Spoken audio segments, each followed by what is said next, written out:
Muy buenas tardes, amados ministros, compañeros en el cuerpo místico de Cristo en la edad de la piedra angular. Es para mí una bendición grande estar con ustedes en esta ocasión para compartir con ustedes unos momentos de compañerismo alrededor de la palabra de Dios y su programa correspondiente a este tiempo final.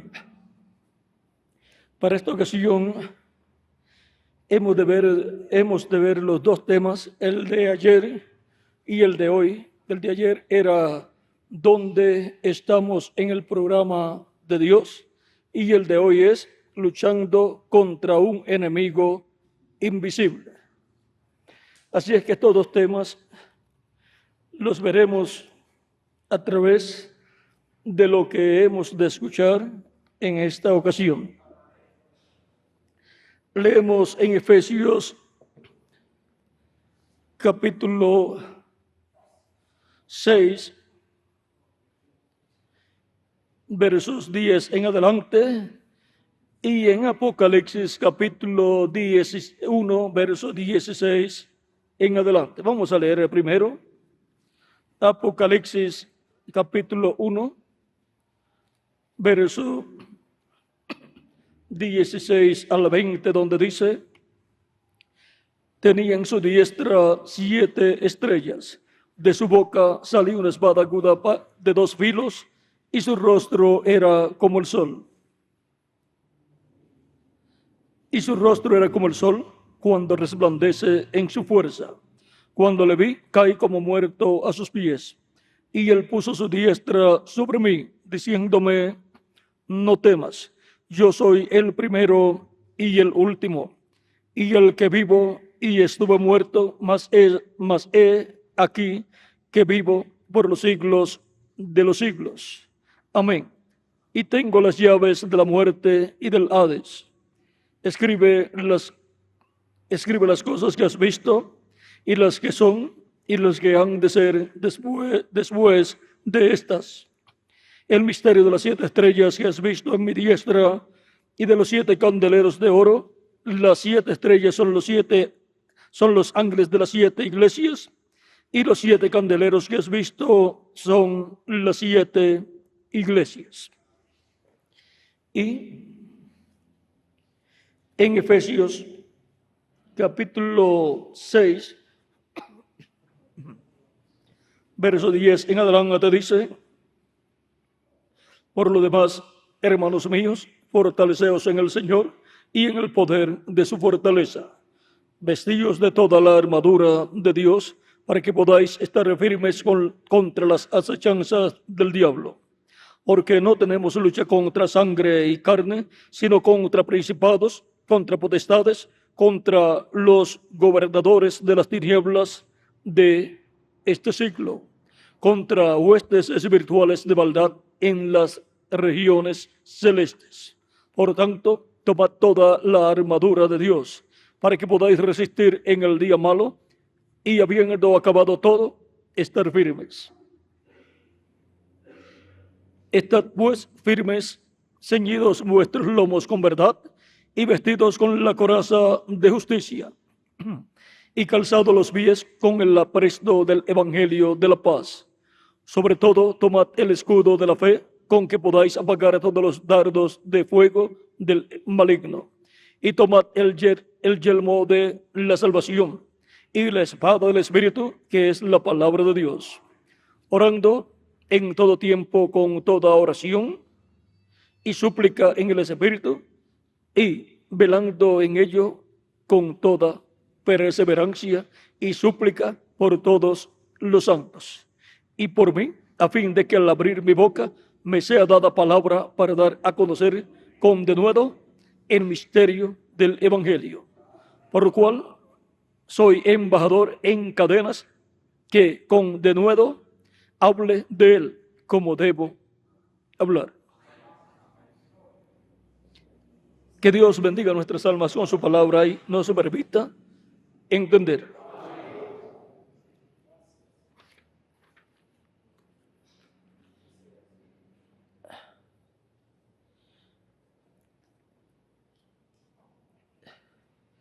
luchando contra un enemigo invisible? ¿En dónde estamos en el programa de Dios? ¿Luchando contra un enemigo invisible? ¿Dónde nos encontramos? ¿Dónde estamos en el programa de Dios? Puede tomar asiento si tienen la bondad. La lucha que toda persona tiene en contra del diablo, ese enemigo invisible, con esas huestes malignas, se lleva siempre a cabo en el tiempo que le toca vivir a la persona conforme al programa de Dios. O sea, una persona no puede luchar en contra del diablo en la edad y dispensación allá de Adán o de Set o de Noé o de Moisés o de Abraham o de Moisés.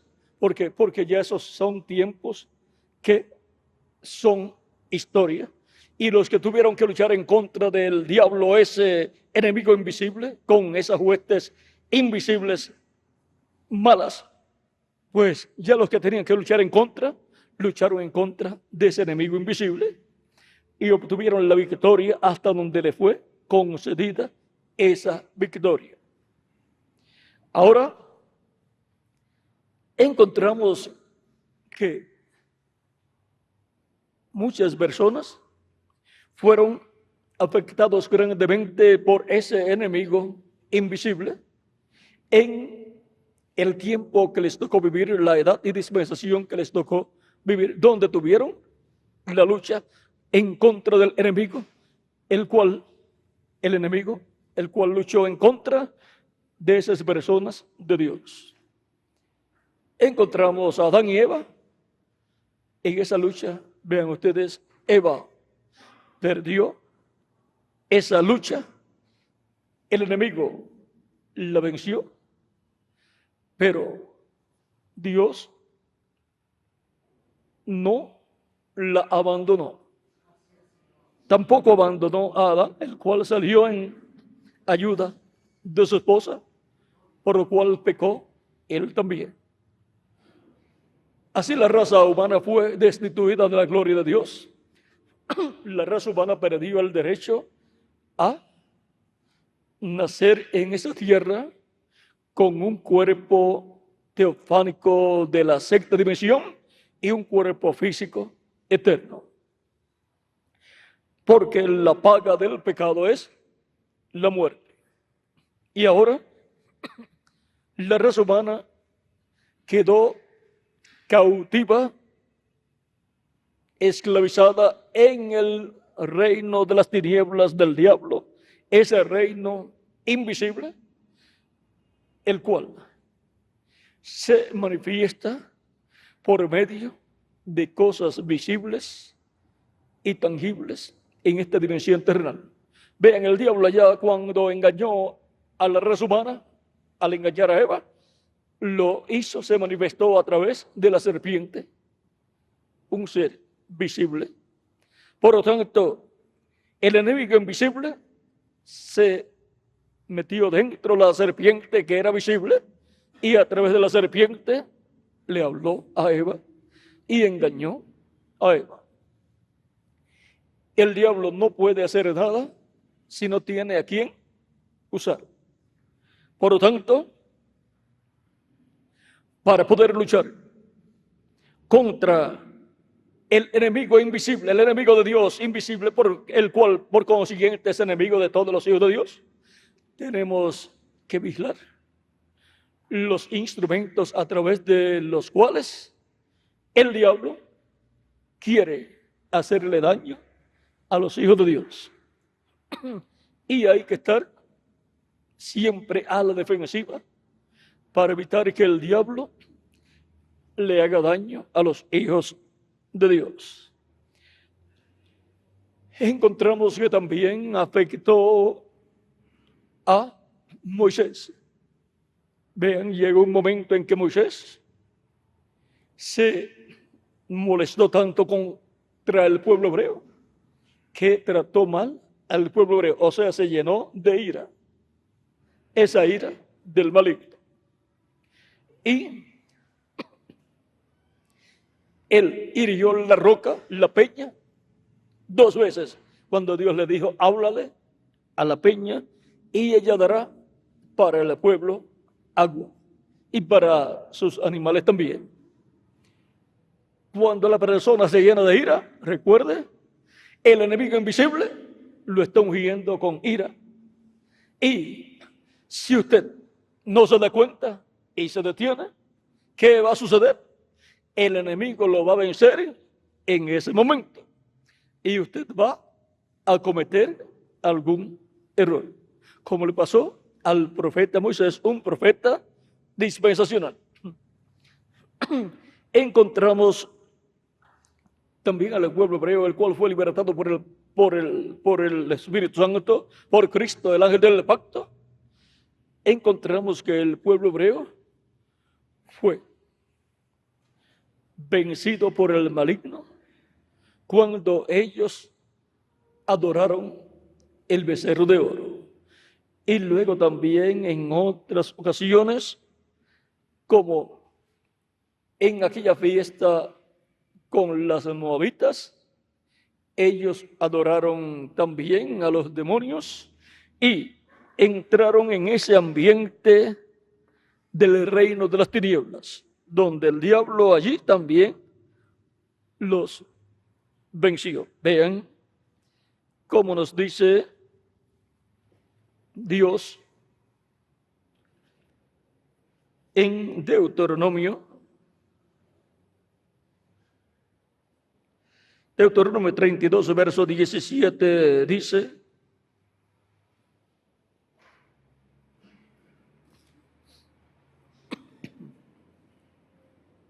vamos a comenzar el verso 15, capítulo 32 de Deuteronomio, verso 15 en adelante, dice: pero engordó Jerusún y tiró coces, engordaste, te cubriste de grasa.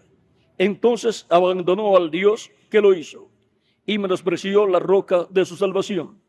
Le despertaron a celo con los dioses ajenos. Lo provocaron a ira con abominaciones. Sacrificaron a los demonios y no a Dios, a dioses que no habían conocido, a nuevos dioses venidos de cerca, que no habían temido vuestros padres. De la roca que te creó, te olvidaste. Te has olvidado de Dios, tu creador. Y lo vio Jehová y se encendió en ira por el menosprecio de sus hijos y de sus hijas. Y dijo: esconderé de ellos mi rostro, veré cuál será su fin. Porque son una generación perversa, hijos infieles. Ellos me movieron a celo con lo que no es Dios. Me provocaron a ira con sus ídolos. Yo también los moveré a celos con un pueblo que no es pueblo. Los provocaré a ira con una nación insensata. Ahora vean ustedes cómo el pueblo hebreo fue engañado por el enemigo invisible de Dios, el cual, vean ustedes, los llevó a la idolatría. Dice: porque fuego se ha encendido en mi ira y arderá hasta las profundidades del Seol. Devorará tierra y sus frutos y abrazará los fundamentos de los montes. Y sigue ahí hablando acerca de la ira divina contra el pueblo hebreo. Encontramos también al rey Salomón, al cual el rey David lo aconsejó muy bien y le dijo que no se apartara de Dios en ningún momento. Vean en Primera de Reyes, capítulo 11, le habla el rey David a su hijo Salomón, luego que ya había sido colocado sobre el trono como rey. Dice David a Salomón, capítulo 11, verso 1 en adelante, dice, pero el rey Salomón amó, además de la hija de Faraón. Vamos a ver. Crónicas 28. Primera de Crónicas 28.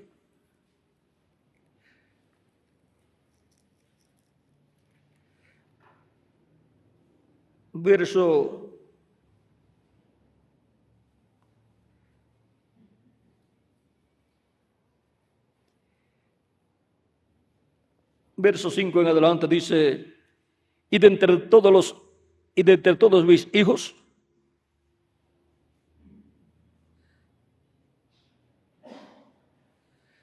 aquí hay que comenzar un poquito antes. Dice, verso 2, y levantándose el rey David, puesto en pie, dijo, oídme, hermanos míos y pueblo mío. Yo tenía el propósito de edificar una casa en la cual reposara el arca del pacto de Jehová y para el estrado de los pies de nuestro Dios. Y había ya preparado todo para edificar. Mas Dios me dijo, tú no edificarás casa a mi nombre, porque eres hombre de guerra y has derramado mucha sangre.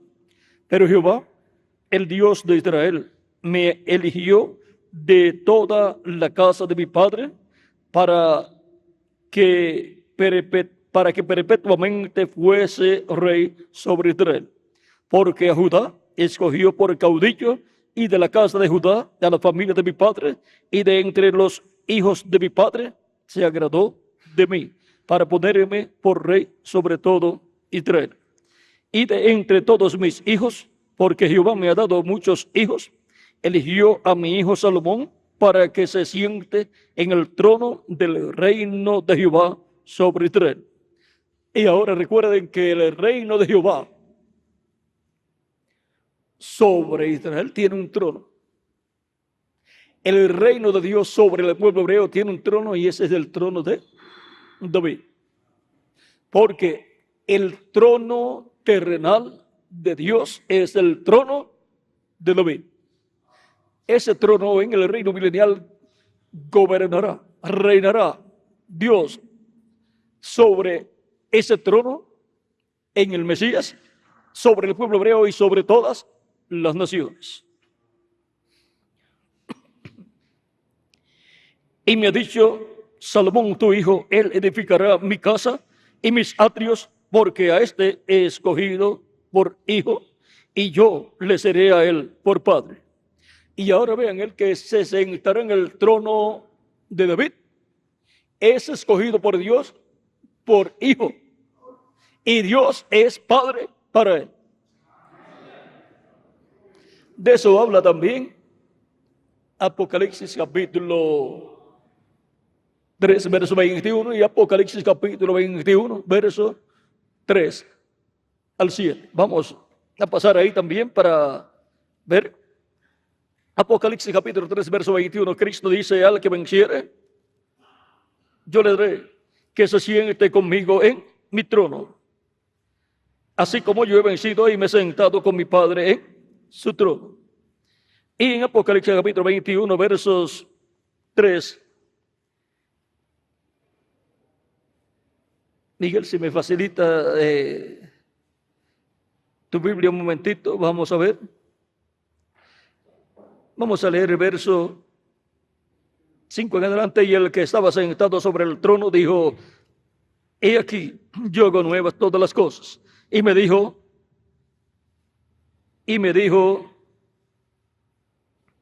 escribe, porque estas palabras son fieles y verdaderas. Y me dijo, hecho está, yo soy el alfa y el omega. Aquí. Espera un momentito. Yo soy el alfa y el omega, el principio y el fin. Al que tuviere sed, yo le daré gratuitamente de la fuente del agua de la vida. El que venciere heredará todas las cosas y yo seré su Dios y él será mi hijo. Gracias a Dios. Y el que vencerá será el que se sentará con Cristo en su trono, lo cual es una promesa divina.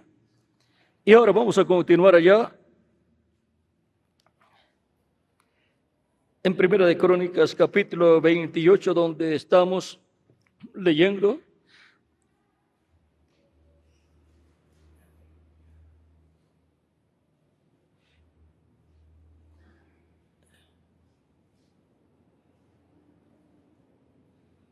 Asimismo, yo confirmaré su reino para siempre.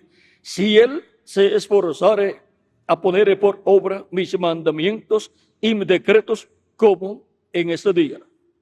Ahora pues, ante los ojos de todo Israel, congregación de Jehová, y en oído de nuestro Dios, guardad e inquirid todos los preceptos de Jehová, vuestro Dios, para que poseáis la buena tierra y la dejéis en herencia a vuestros hijos después de vosotros, perpetuamente. Y tú, Salomón, hijo mío, reconoce al Dios de tu padre y sírvele con corazón perfecto y con ánimo voluntario, porque Jehová escudriña los corazones de todos y entiende todo intento de los pensamientos. Si tú le buscares, le hallarás, mas si lo dejares, él te desechará para siempre. Mira, pues, ahora que Jehová te ha elegido para que edifiques casa para el santuario, esfuérzate y hazla. Y David dio a Salomón su hijo el plano del pórtico del templo y sus casas, sus tesorerías, sus aposentos, sus cámaras y la casa del propiciatorio. Asimismo dio el plano de todas las cosas que tenía en mente para los atrios de la casa de Jehová, para todas las cámaras alrededor, para las tesorerías de la casa de Dios y para las tesorerías de las cosas santificadas. Y el verso 18 al 19 dice, además, oro puro en peso para el altar del incienso y para el carro de los querubines de oro, que con las alas extendidas cubrían el arca del pacto de Jehová.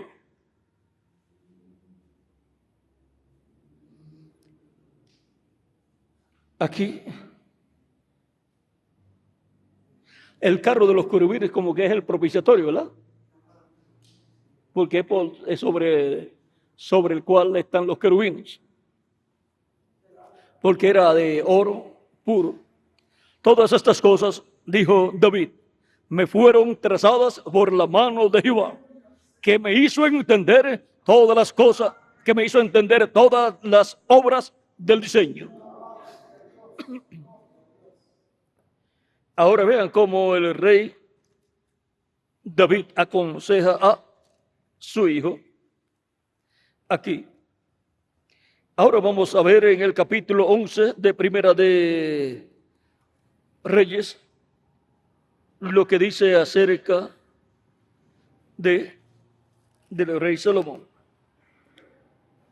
Pero el rey Salomón amó, además de la hija de Faraón, a muchas mujeres extranjeras, a las de Moab, a las de Amón, a las de Edom, a las de Sidón y a las Eteas, gente de las cuales Jehová había dicho a los hijos de Israel, no os llegaréis a ellas, ni ellas se llegarán a vosotros, porque ciertamente harán inclinar vuestro corazón, porque ciertamente harán inclinar vuestros corazones tras sus dioses. A estas, pues, se juntó Salomón con Amor y tuvo 700 mujeres reinas, eran hijas de reyes. Tuvo 700 mujeres reinas y 300 concubinas, y sus mujeres desviaron su corazón. Y cuando Salomón era ya viejo, sus mujeres inclinaron su corazón tras dioses ajenos, y su corazón no era perfecto con Jehová su Dios, como el corazón de su padre David. Porque Salomón siguió a Asdoret, diosa de los sidonios, y a Milcón, ídolo abominable de los amonitas. E hizo Salomón lo malo ante los ojos de Jehová, y no siguió cumplidamente a Jehová como David, su padre. Entonces edificó Salomón un lugar alto a Quemos, ídolo abominable de Moab, en el monte que está enfrente de Jerusalén, y a Moloc, ídolo abominable de los hijos de Amón. Así hizo para todas sus mujeres extranjeras, las cuales quemaban incienso y ofrecían sacrificios a sus dioses. Podemos ver aquí que Salomón se inclinó ante el enemigo invisible de Dios, el cual usó esas mujeres, 700 mujeres reinas que tuvo, y ahora vean cómo el enemigo usó esas mujeres y le hicieron inclinar, dice, porque ciertamente harán inclinar vuestros corazones tras su Dios. Así fue que Dios dijo que harían las mujeres extranjeras si se casaban con personas del pueblo hebreo. Y ahora, vean, y cuando Salomón era ya viejo, sus mujeres inclinaron su corazón tras dioses ajenos, y su corazón no era perfecto con Jehová su Dios como el corazón de su padre. Ahí encontramos al enemigo invisible de Dios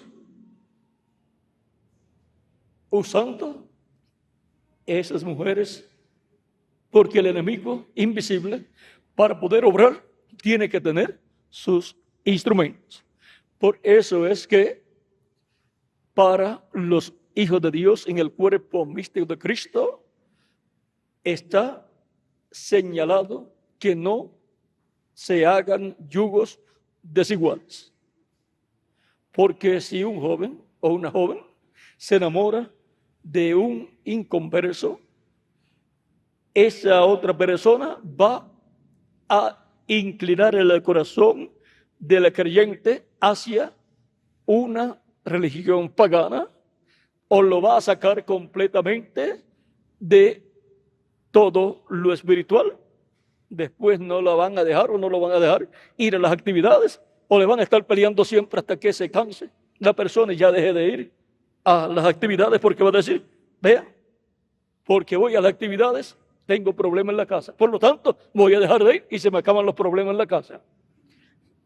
Pero se le acaban los problemas en la casa y entonces los tiene con Dios, que son peores como los tuvo el pueblo hebreo y como los tuvo el rey Salomón.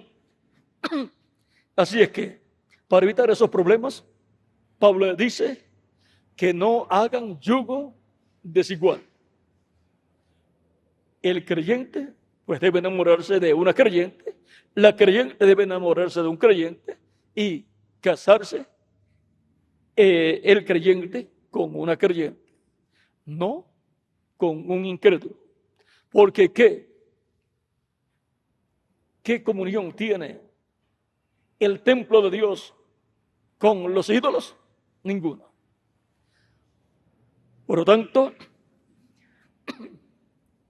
el pueblo de Dios es un pueblo separado por Dios, un pueblo santo, apartado por Dios.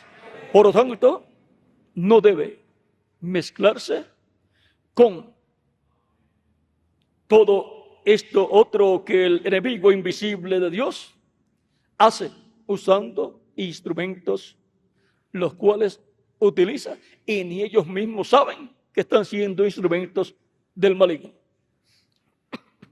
Ahora podemos ver que en esta lucha contra el enemigo invisible tenemos que ver todos los ángulos en los cuales el enemigo invisible se manifiesta y obra en contra de Dios y de todo el programa de Dios para cada edad y para cada dispensación, y obra por consiguiente en contra de los hijos e hijas de Dios. Así como obró en contra del pueblo hebreo, que como pueblo, como nación, es el pueblo de Dios. Vean cómo obró y cómo los llevó a la destrucción. Pero ahora el Israel de Dios, que es la iglesia del Señor Jesucristo del Nuevo Testamento, ha pasado también por diferentes etapas y luchas, y encontramos como en edades pasadas el enemigo de Dios, el diablo, se manifestó y estuvo manifestado el espíritu del maligno y obró allá y cautivó al pueblo de Dios, pero luego ha estado llevando a cabo una liberación Dios, libertando a su pueblo de Israel celestial. Ahora encontramos también que con la caída del ser humano allí en el huerto del Edén, la raza humana quedó cautiva y esclavizada en el reino de las tinieblas, en el reino del maligno. Pero Cristo en su primera venida con su muerte en la cruz del Calvario nos libertó. Y cuando una persona recibe a Cristo como su Salvador, se materializa en la persona esa liberación. Ahora vean, Cristo obra en contra de su enemigo invisible y en favor de los que tienen sus nombres escritos en el cielo, en el libro de la vida del Cordero, y los liberta del reino de las tinieblas. Ahora, a través de la Biblia, encontramos que el apóstol Pablo y el apóstol Pedro y otros hombres de Dios y el mismo Cristo nos dice que el diablo es el príncipe de este mundo. Y nos dice también que el príncipe de este mundo anda como león rugiente buscando a quien devorar. Y también nos muestra todo lo que hay en el reino del maligno, el reino de las tinieblas, y la forma en que el enemigo inspira a la gente para que vivan en esta tierra. Y esa forma de vida es la vida de la vieja criatura. Pero Cristo, por medio de sus apóstoles, nos muestra la forma de vivir para cada hijo o hija de Dios nacido de nuevo. Por eso nos dice que nos vistamos de la nueva criatura, de la nueva creación, que es conforme a Dios. Y ahora tenemos que vigilar los frutos y hechos del viejo hombre y los frutos y hechos del nuevo hombre, para que el diablo no engañe a ningún hijo o hija de Dios. Tenemos que estar conscientes que el diablo, el cual es también Lucero o Lucifer, el cual se rebeló en contra de Dios y quiso tener un reino mejor que el de Cristo, encontramos que todo reino tiene su forma de vida, su forma de gobierno, tiene su ejército también, y así por el estilo. Y tiene un poder ahí manifestado cada reino. Ahora encontramos que el diablo es el príncipe de este mundo y por consiguiente él ha estado estableciendo su reino en este mundo. Y el diablo, tiene un ejército de ángeles caídos, los cuales le obedecen.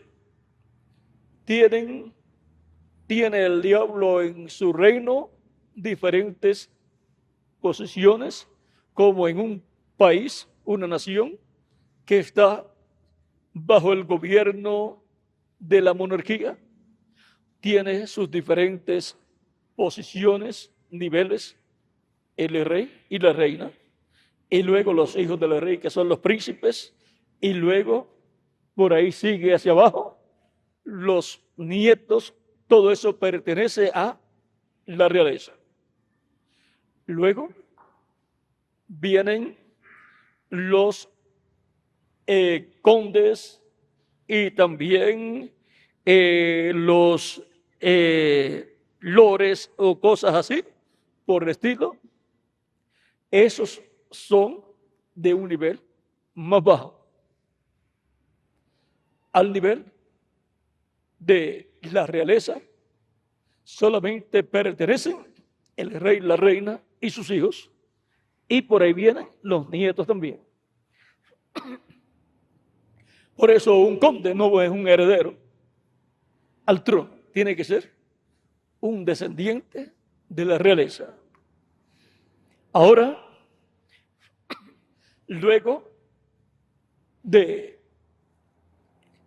ese nivel donde están los condes y diferentes, tienen diferentes títulos, luego viene el pueblo. En medio del pueblo, pues hay diferentes niveles económicos y sociales, pero los niveles altos son esos niveles en un reino. Esos niveles, no los del pueblo, sino los de la alta sociedad, que son, ¿qué, Miguel?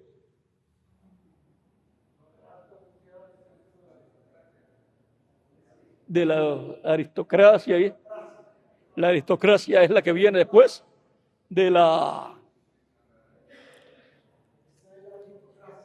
Y más arriba de la aristocracia que está la realeza.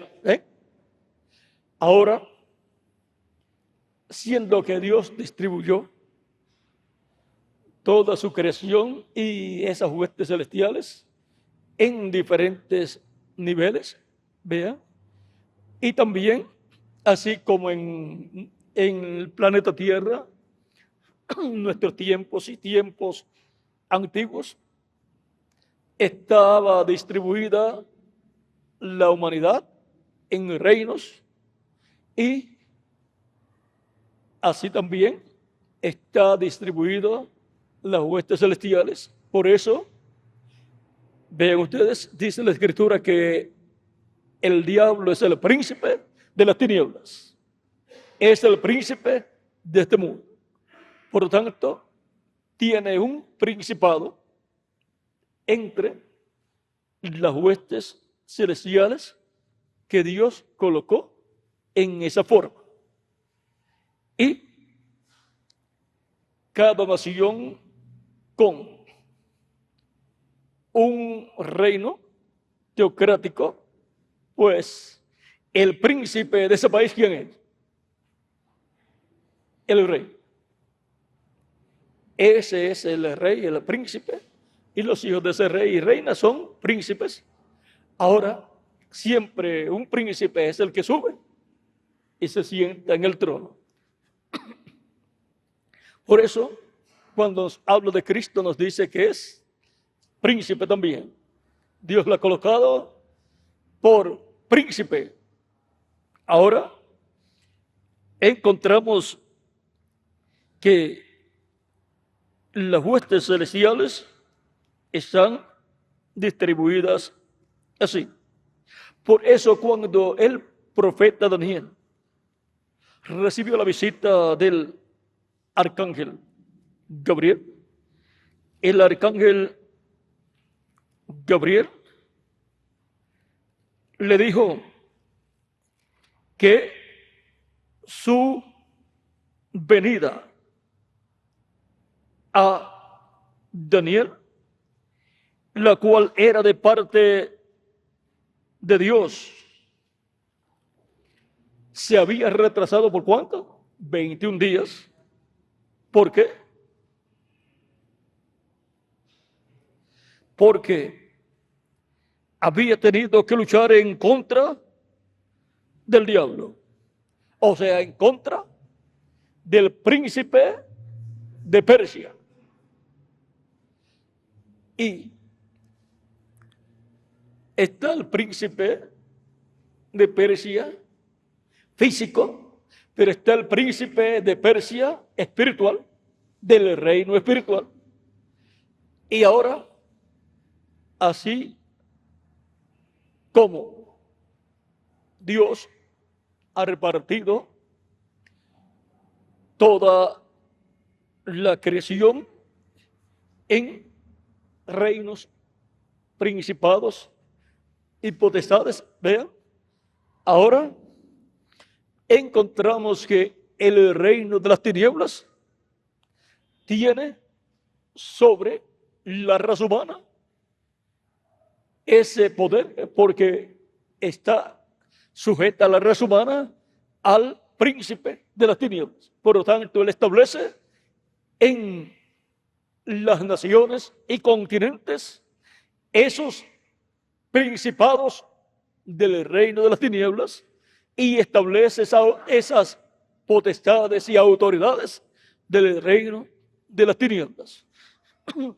Y desde el reino de las tinieblas, el diablo gobierna por medio de esos principados y potestades a la raza humana, estableciendo en medio de la raza humana esos reinos así terrenales para gobernar sobre la raza humana. Por eso Cristo dice, el príncipe de este mundo ha venido, que es el diablo. Ahora, Cristo también dice, pero él nada tiene en mí. O sea que no tiene nada que ver el príncipe de las tinieblas y el reino del príncipe de las tinieblas con Cristo. El reino de Cristo es el reino de Dios. Dios le ha hecho a Cristo como Señor y Cristo. Por lo tanto, Él es el Señor y Rey y Príncipe. Él es el Príncipe, como dice Isaías capítulo 9. Él es el Príncipe de paz. El diablo es el príncipe de guerra y de muerte. Ahora, el reino de las tinieblas ha estado materializándose. Vean, desde el huerto del Edén, lo vimos materializado el diablo en la serpiente. Y luego ese reino del maligno fue materializándose en la descendencia de Caín. Por eso las palabras de Dios a la serpiente, que la simiente de la mujer heriría en la cabeza al diablo, a la serpiente, o simiente de la serpiente, encontramos que eso se materializó cuando Cristo murió en la cruz del Calvario. Ahora, el diablo hirió a la simiente de la mujer, a Cristo, en el calcañar, que es, ¿qué? Los tobillos y sus manos. Ahora vean cómo todo eso se materializó. Desde el mundo invisible vienen a materializarse en esta tierra las cosas de estos dos reinos, del reino de Dios y del reino del diablo. Ahora, podemos ver que hay una lucha entre estos dos reinos. Cristo, cuando resucitó victorioso, habiendo vencido al diablo. Venció al diablo, venció al sepulcro, venció la muerte y salió con las llaves del infierno y de la muerte. Por eso pudo resucitar, porque Él le quitó al diablo las llaves del infierno y de la muerte. Y por eso es que Él puede prometer a los creyentes en Él que Él los resucitará en el día postrero, porque tiene las llaves del infierno y de la muerte.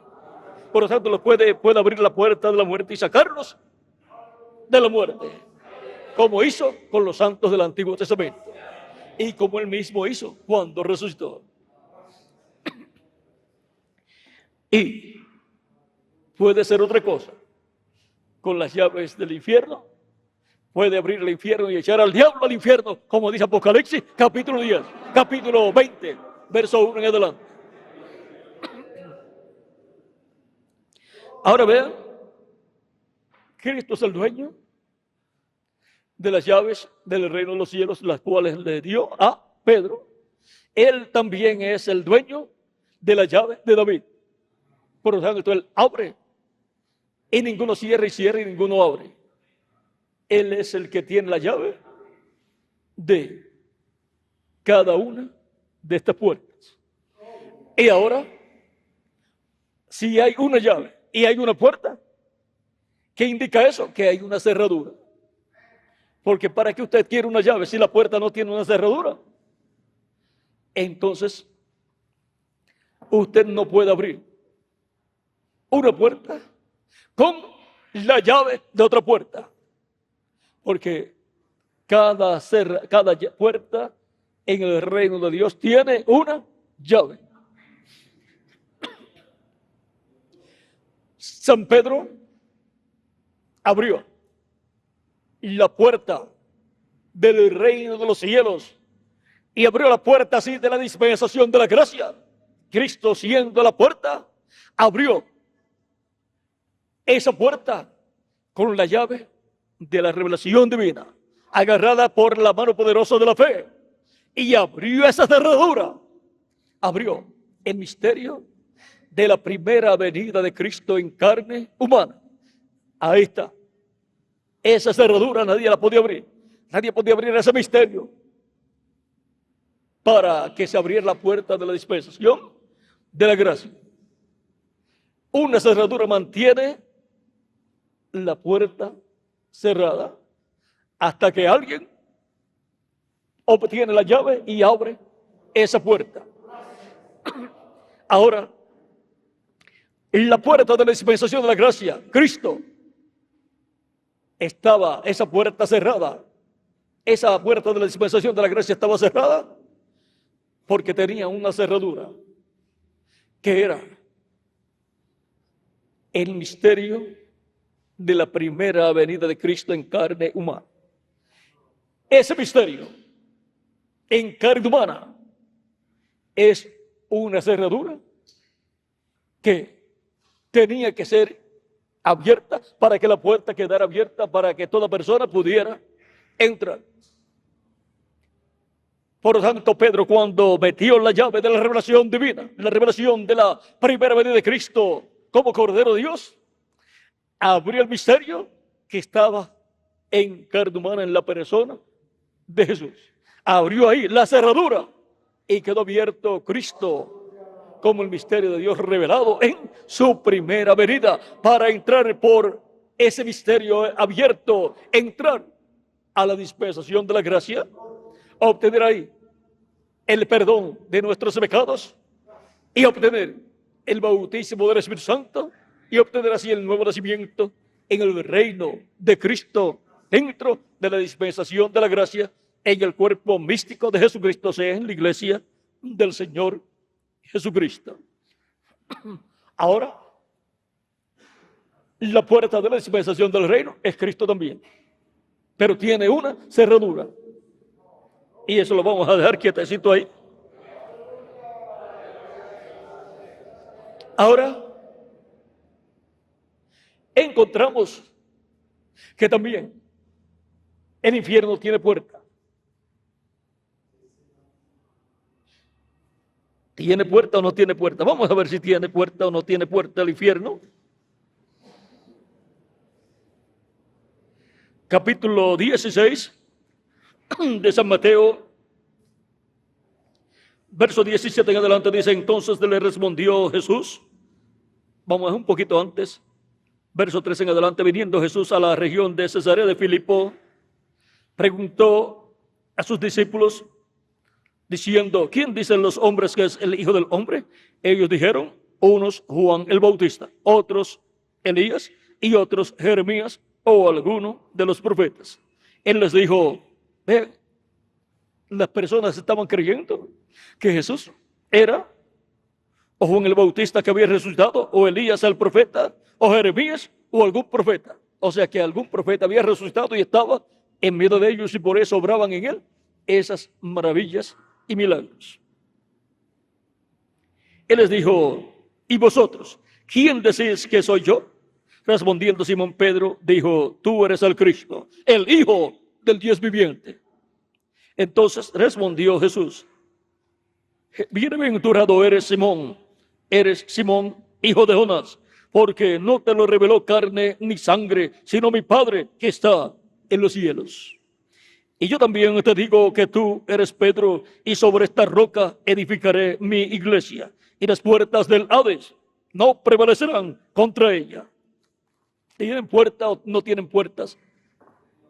Las puertas del Hades, del infierno.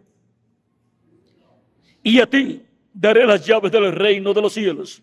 Y todo lo que atares en la tierra será atado en los cielos, y todo lo que desatares en la tierra será desatado en los cielos.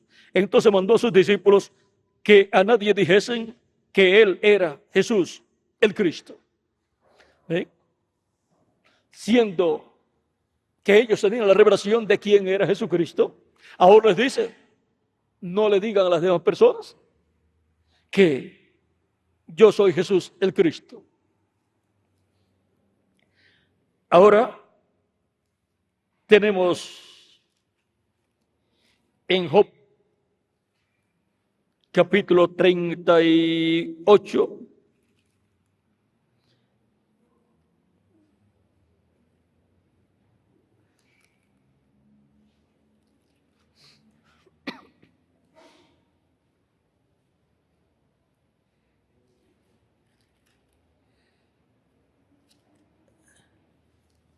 Job capítulo 38,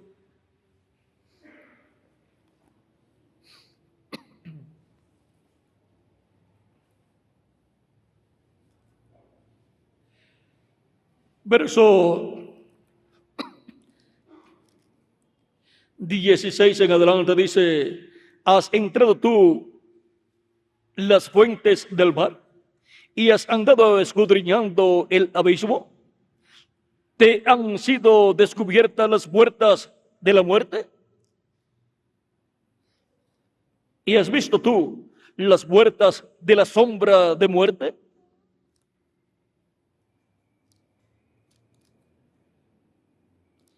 Ahí podemos ver que hay puertas, las puertas del abismo y las puertas de la muerte. Pero ahora Cristo dice que tiene las llaves del infierno y de la muerte. Y ahora, en el Salmo 23,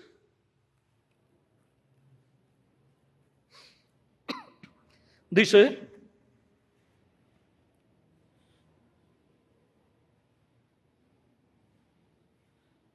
Jehová es mi pastor, nada me faltará. En lugares de delicados pastos me hará descansar. Junto a aguas de reposo me pastoreará. Confortará mi alma. Me guiará por sendas de justicia por amor de su nombre. Aunque ande en valle de sombra de muerte, no temeré mal alguno, porque tú estás conmigo. Aquí nos muestra el salmista que aunque ande en valle de sombra de muerte, no temerá mal alguno. Y él se representa en una oveja de Dios. Ahora veamos aquí en Isaías capítulo 9, verso 1 en adelante dice: mas no habrá siempre oscuridad para la que está ahora en angustia, tal como la aflicción que le vino en el tiempo que ligeramente tocaron la primera vez a la tierra de Zabulón y a la tierra de Neftalí, pues al fin llenará de gloria el camino del mar, de aquel lado del Jordán, en Galilea de los gentiles. El pueblo que andaba en tinieblas vio gran luz. Los que moraban en tierra de sombra de muerte, luz resplandeció sobre ellos. Y ahora aquí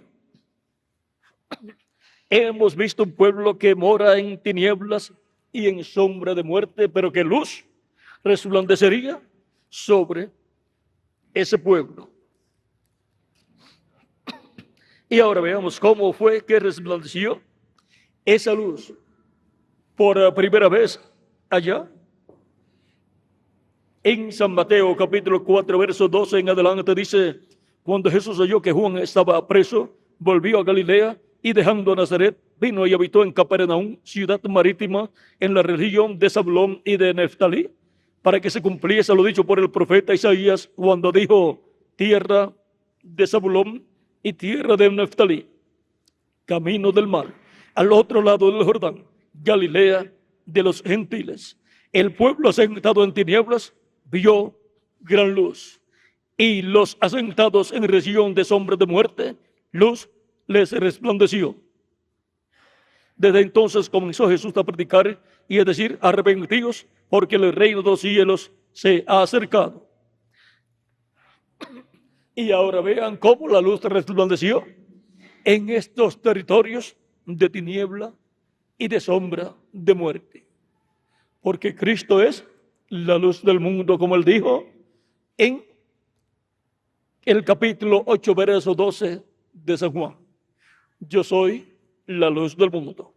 El que me sigue no andará en tinieblas, mas tendrá la luz de la vida. Por lo tanto, el que siga a Cristo no anda en el reino de las tinieblas del diablo, no andará en tinieblas, mas tendrá la luz de la vida. En Colosenses capítulo 1, verso 12 en adelante, dice San Pablo: con gozo dando gracias al Padre que nos hizo aptos para participar de la herencia de los santos en luz. Vean, la herencia de los santos en luz, el cual nos ha librado de la potestad de las tinieblas y trasladado al reino de su amado Hijo, en quien tenemos redención por su sangre, el perdón de pecados. Vean, Cristo nos ha libertado, nos ha sacado, nos ha librado de la potestad de las tinieblas, del dominio, del reino del maligno, del reino del enemigo invisible de Dios. El enemigo invisible de Dios, que es el diablo, es también el enemigo invisible de cada uno de ustedes. Es el enemigo invisible de la iglesia del Señor Jesucristo. Por lo tanto, también es el enemigo invisible del pueblo hebreo. Ese enemigo invisible podemos ver que usa personas para obrar. Tiene que tener a alguien por medio de quien obrar. También en el reino de Cristo encontramos que el Espíritu Santo siempre tiene que tener a alguien por medio de quien obrar, para que el Evangelio sea predicado, para que el Evangelio sea llevado por todos los lugares y para que sean llamados y juntados los escogidos de Dios.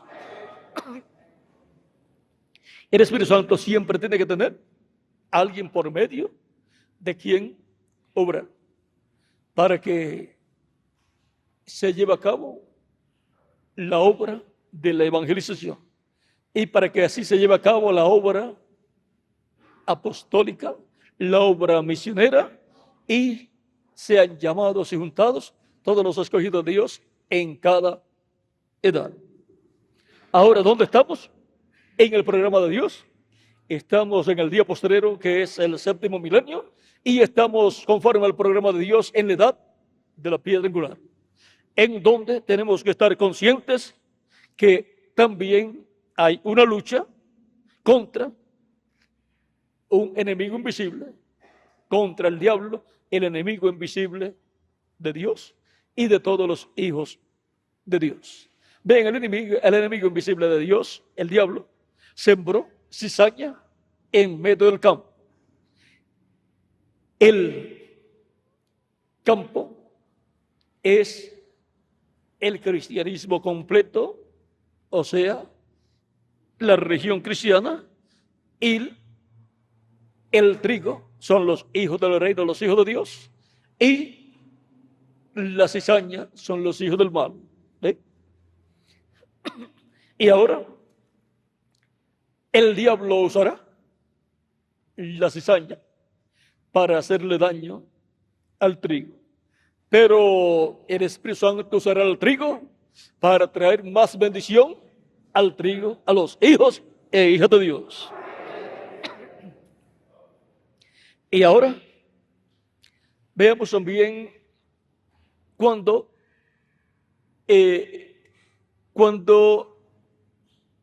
vos iba a redimir a Noemí para entonces quedarse con Ruth,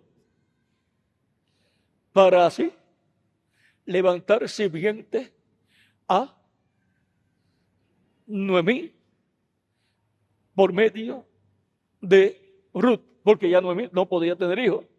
Pero por eso ahora el niño que tendría Ruth vendría a ser como hijo de Noemí. Ahora, o hijo de Ruth, por lo tanto vendría a ser como si fuera hijo del esposo de Ruth, que había muerto. O sea, la descendencia o simiente la levantaría entonces vos a el hijo de Noemí, que había muerto, el cual era el esposo de Ruth. Encontramos que él ya había hablado con Ruth y le había dicho: ahora regrésate a la casa de Noemí. Yo soy de la familia y yo voy a redimir. Pero hay uno que tiene el derecho primero que yo. O sea que el esposo de Noemí tenía más hermanos. Un hermano mayor que vos, y luego vos quizás era el menor. Ahora, no está explicado, pero en alguna de estas formas es porque tenía que ser un pariente. El pariente más cercano tenía el derecho a redimir. Entonces vos dice: yo voy a ir. Y fue a la puerta donde estaban los jueces, los ancianos, y dio a conocer a los ancianos su propósito y mandaron a venir a la persona. Pasó la persona, la otra persona que tenía derecho a redimir, y vos le dijo acerca de Noemí y su herencia, y le dijo: tú tienes el derecho antes que yo, y si quieres redimir, puedes redimir a Noemí y lo que tiene. Y entonces la persona le dijo: sí quiero. Y ahí pues vos se puso nervioso. Y vos le dice: y a redimir a Noemí, vas también a adquirir a su yerna Ruth, la moabita, y te vas a casar con ella. Tenía que levantar simiente al esposo de Ruth, que había muerto, y entonces los familiares de esa persona le dicen: no puedes hacer eso, vas a dañar tu herencia. Y si esas personas eran de los hijos que eran herederos a esa persona, pues se iban a quedar con menos herencia. Dicen: no puedes hacer eso, vas a dañar tu herencia. Y entonces el hombre dice: yo no puedo redimir.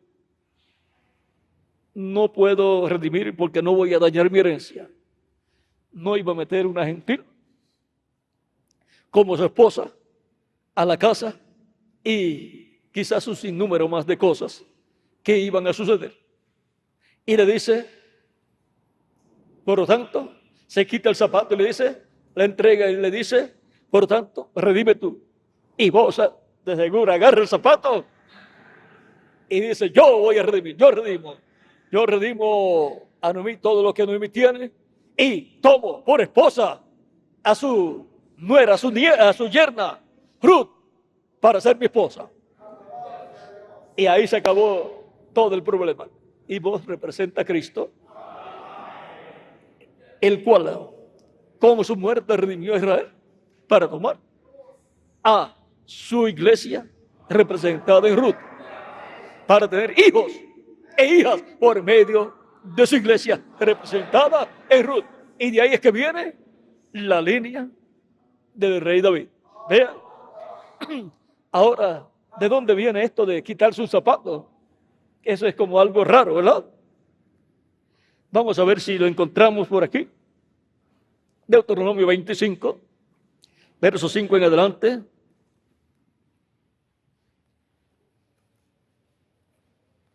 Así es que ese que no quiso redimir, lo que recibió fue una maldición por no querer redimir. Y ese por consiguiente representa al diablo.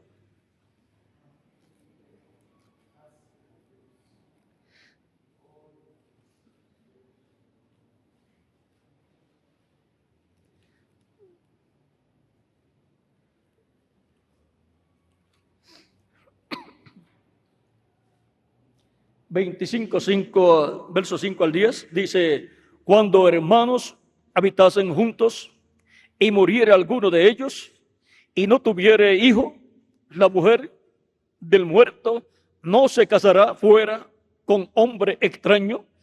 Su cuñado se llegará a ella y la tomará por su mujer y hará con ella parentesco. Y el primogénito que ella diere a luz sucederá en el nombre de su hermano muerto. Y por lo que se ve, le ponían el nombre del hermano muerto, del difunto, para que llevara el nombre y apellido de su hermano, del que había muerto.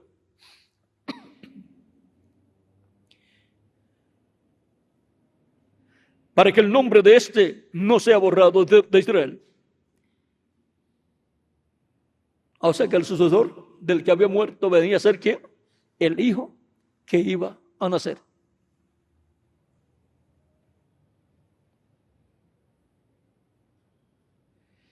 Y si el hombre no quisiera tomar su cuñada, irá entonces su cuñada a la puerta, a los ancianos, y dirá: mi cuñado no quiere suscitar nombre en Israel a su hermano, no quiere emparentar conmigo. Entonces los ancianos de aquella ciudad lo harán venir y hablarán con él. Y si él se levantara y dijere: no quiero tomarla, se acercará entonces su cuñada a él delante de los ancianos y le quitará el calzado de su pie y le escupirá en el rostro y hablará y dirá: así será hecho al varón que no quiere edificar la casa de su hermano. Y se le dará este nombre en Israel: la casa del descalzado. Y ahora la casa del descalzado es la casa del diablo.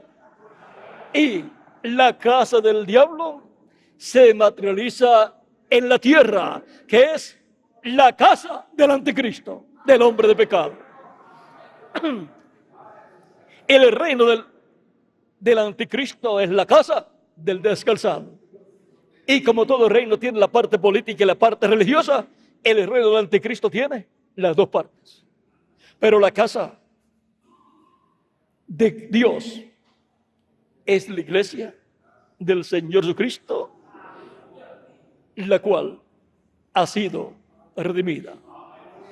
Pero la casa del descalzado es la casa del que no quiso redimir. Por lo tanto, es la casa del diablo que no quiso redimir. Pero Cristo sí quiso redimir. Y nos redimió a todos nosotros. Y la casa del descalzado es la casa del enemigo invisible que lucha en contra de Dios y de todos los hijos e hijas de Dios. Luchando contra un enemigo invisible. Para Dios pues no es invisible, pero para los creyentes es invisible en cuanto a que no lo pueden ver en ese cuerpo espiritual que el diablo tiene, ni pueden ver a esos ángeles caídos en los cuerpos espirituales, pero los escogidos pueden ver la manifestación del diablo y de los ángeles caídos a través de la casa del descalzado, a través de la casa del maligno, a través de los instrumentos que el diablo usa para combatir a Dios y su programa de edad en edad. Por lo tanto, aunque estamos en una lucha contra un enemigo invisible, conocemos cómo el enemigo invisible se manifiesta en esta lucha y sabemos cómo combatir a ese enemigo invisible. Siendo que el enemigo invisible, el diablo, es un príncipe caído, un arcángel caído y tiene un ejército, entonces tenemos que saber que es un príncipe invisible, el diablo lucero, con su ejército, el cual lucha en contra de Cristo y su iglesia. Pero nosotros tenemos un príncipe invisible, Jesucristo nuestro Salvador, el cual es el general de todas las huestes celestiales. Y él tiene un ejército también, que es su iglesia.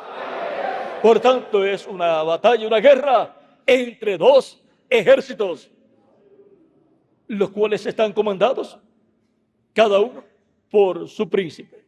Por lo tanto, nosotros tenemos al príncipe de paz, Jesucristo nuestro Salvador, el príncipe de la descendencia de David, el cual se sentará en el trono de David.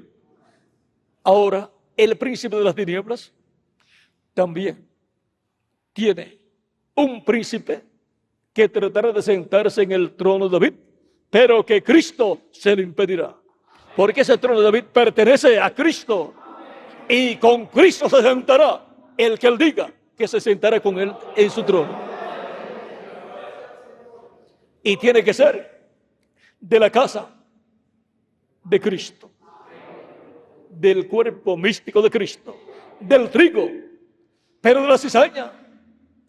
El príncipe de las tinieblas tratará de que un hijo suyo se siente en el trono de David.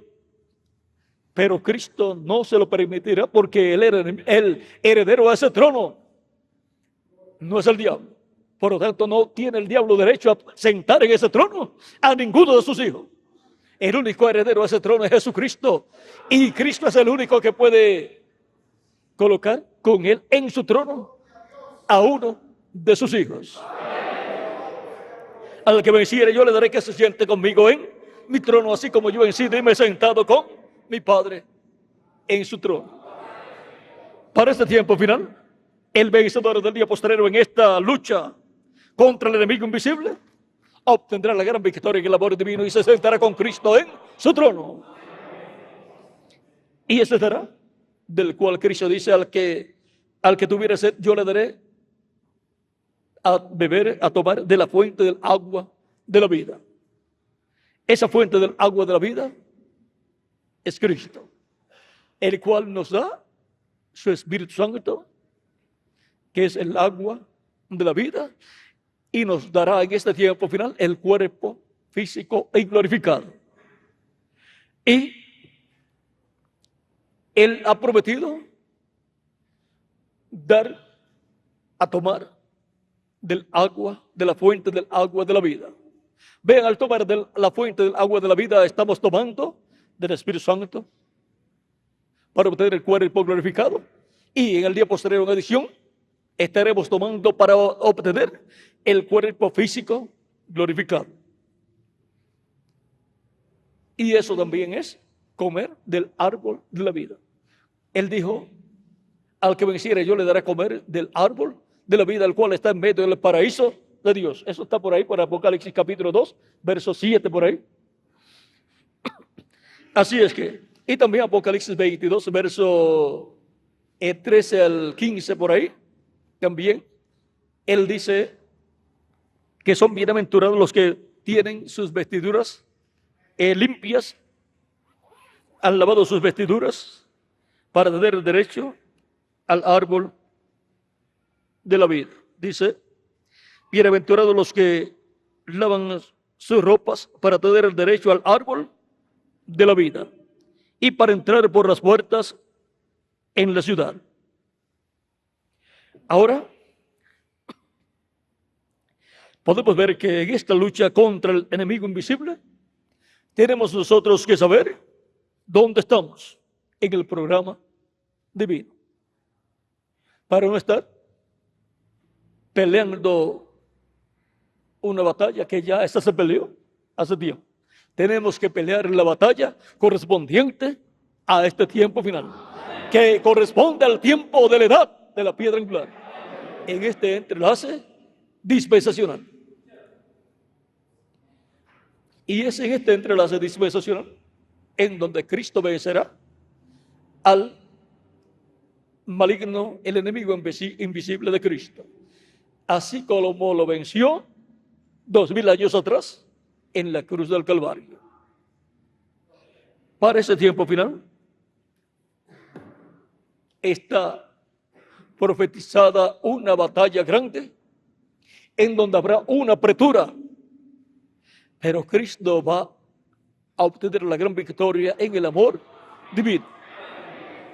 Así como el enemigo invisible de Dios tendrá su instrumento y junto a ese instrumento otras personas que estarán con ese instrumento del enemigo luchando en contra de Cristo y su iglesia, Cristo tendrá un instrumento, el mensajero del día postrero, y junto a él tendrá maravillosos obreros, colaboradores, trabajando en la obra de Cristo para obtener la gran victoria en el amor divino.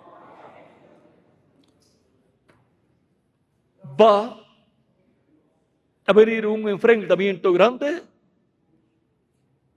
pero está profetizada ya una gran victoria en el amor divino. Ahora, usando la espada de filo de la palabra, es que obtendremos la gran victoria en el amor divino. Cristo venció al diablo con la palabra. Escrito está. Por lo tanto, esa espada es la espada que le cayó en la mano al reverendo William Branham. Y luego él dijo, vean, y esa espada es la tercera etapa. Pensé que habíamos terminado, pero necesitamos leer esto.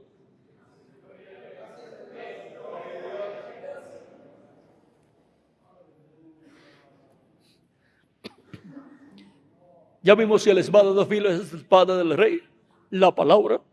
Y ahora en el libro de 6, página 479, al final dice, orando, el reverendo William Branham dice: ruego que me ayudes y me concedas ser sincero, honesto y verdadero, para que así pueda llevar el mensaje hasta donde me es ordenado llevarlo.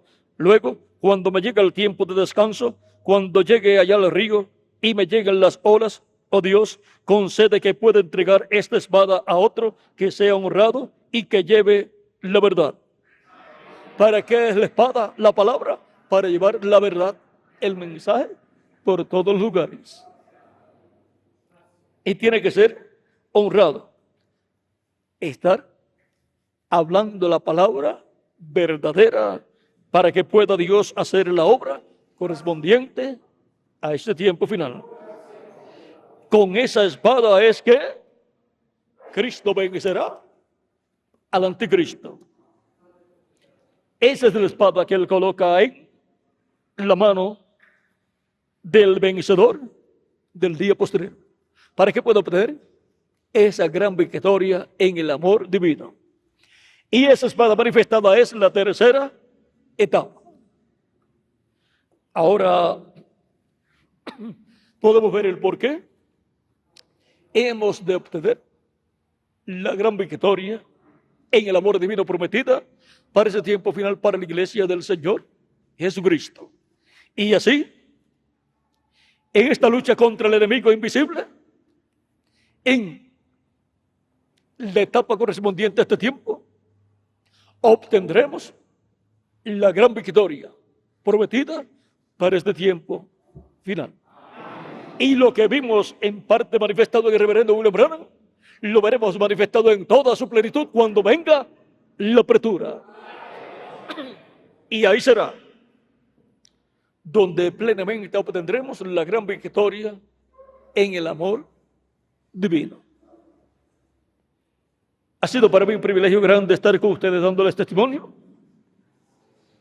de que estamos luchando contra un enemigo invisible.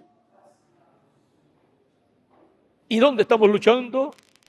Estamos luchando en la etapa de la edad de la piedra angular.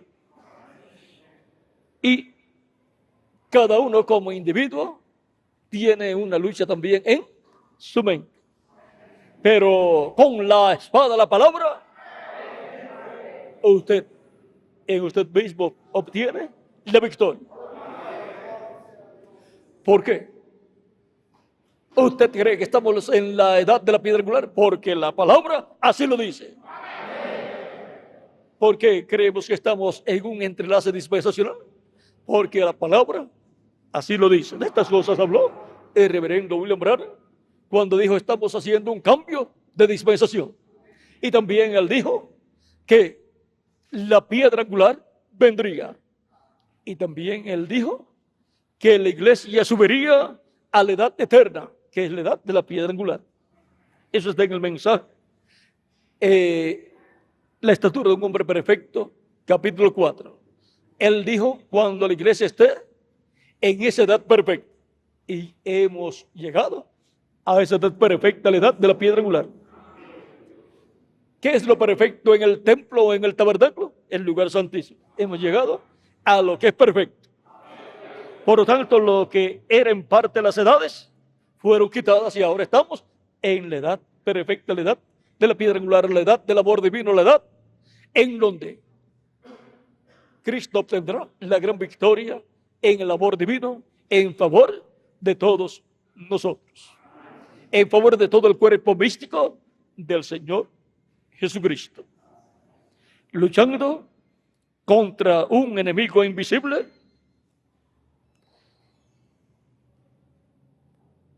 en el lugar programado por Dios, o en el lugar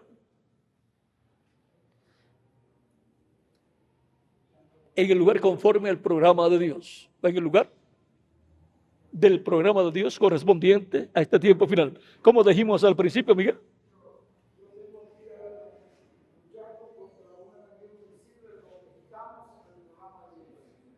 Luchando contra un enemigo invisible, donde estamos en el programa de Dios. ¿Y dónde estamos en el programa de Dios? Pues en la edad de la piedra angular. Que las bendiciones de Cristo, la ley del pacto, sean sobre todos ustedes y sobre mí también. Y nos use a todos grandemente en esta lucha, sabiendo que somos miembros del poderoso ejército de nuestro amado Señor Jesucristo, donde hay diferentes posiciones, diferentes niveles, como dice San Pablo, que hay apóstoles. Cristo puso en su iglesia apóstoles, profetas, evangelistas, pastores y maestros. Y así están colocados estos grandes oficiales del glorioso ejército de nuestro amado Señor Jesucristo. Y cada el mensajero en cada edad fue el instrumento del Espíritu Santo, el instrumento de Cristo, el instrumento del comandante en jefe del ejército de Dios.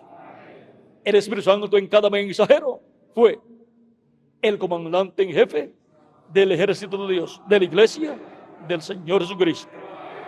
En cada edad entonces tuvimos el instrumento de Cristo, donde Cristo se manifestó como el comandante en jefe, como el general comandante en jefe de las huestes celestiales, de la iglesia del Señor Jesucristo.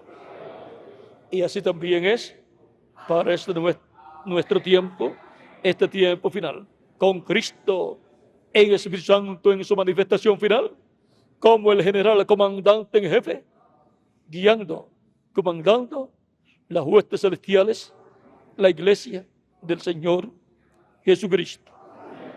Y así obtendremos la gran victoria en el amor divino, porque tenemos a Jesucristo en el Espíritu Santo, el general comandante en jefe de las huestes celestiales.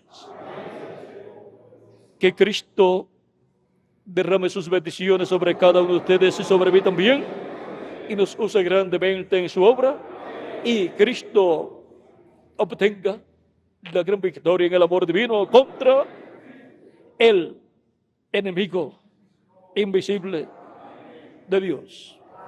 En el nombre eterno del Señor Jesucristo, amén y amén. Ore mucho por mí para la actividad de mañana, para que Él me dé todo lo que debo hablar mañana, bajo el tema de mañana, oyendo la voz del cielo.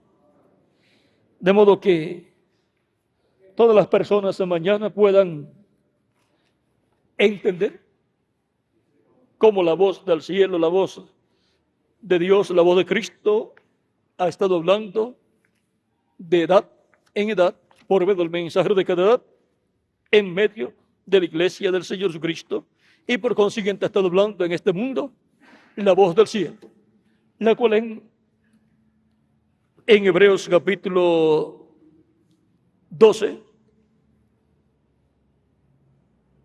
Hebreos 12,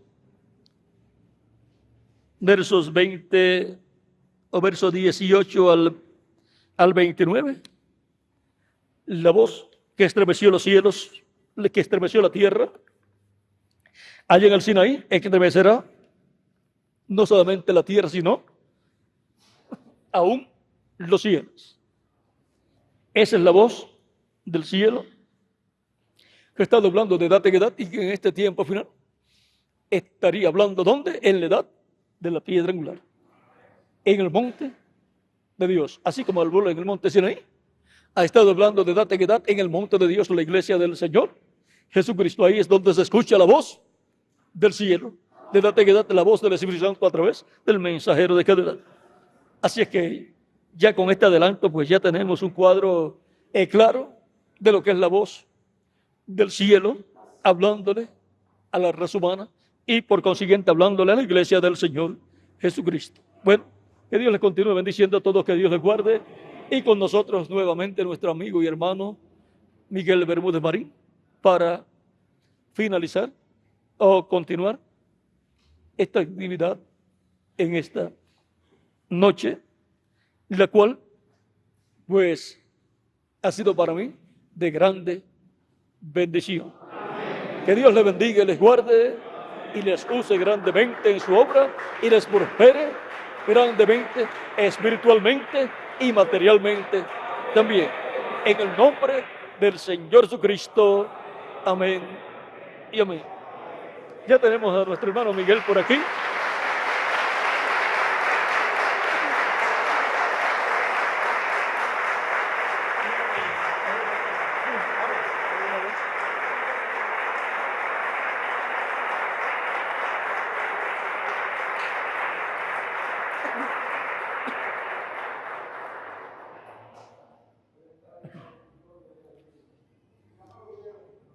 Miguel me ayuda en esta parte con otras personas, recopilando todas las citas bíblicas relacionadas al tema que vamos a usar en cada ocasión, y también él coloca algunos comentarios de él muy positivos, los cuales pues son de ayuda para mí, y luego yo leo todo lo que él ya escribió, y luego ya tengo adelantada un sinnúmero de escrituras y ya pues no tengo que estar buscándola.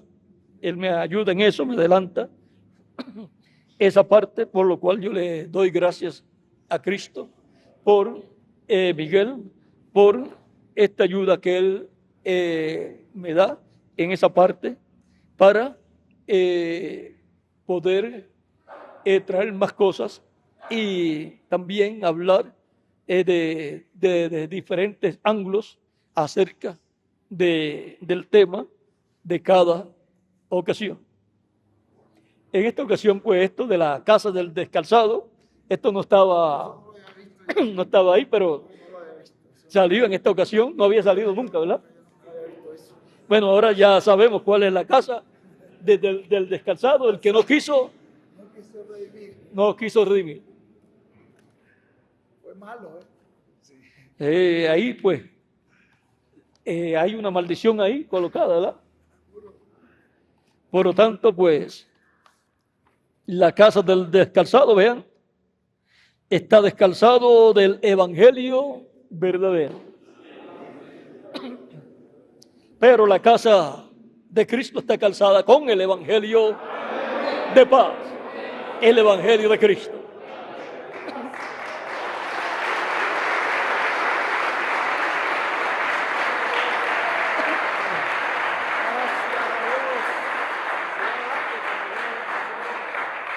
Bueno, el que no quiso redimir perdió los zapatos.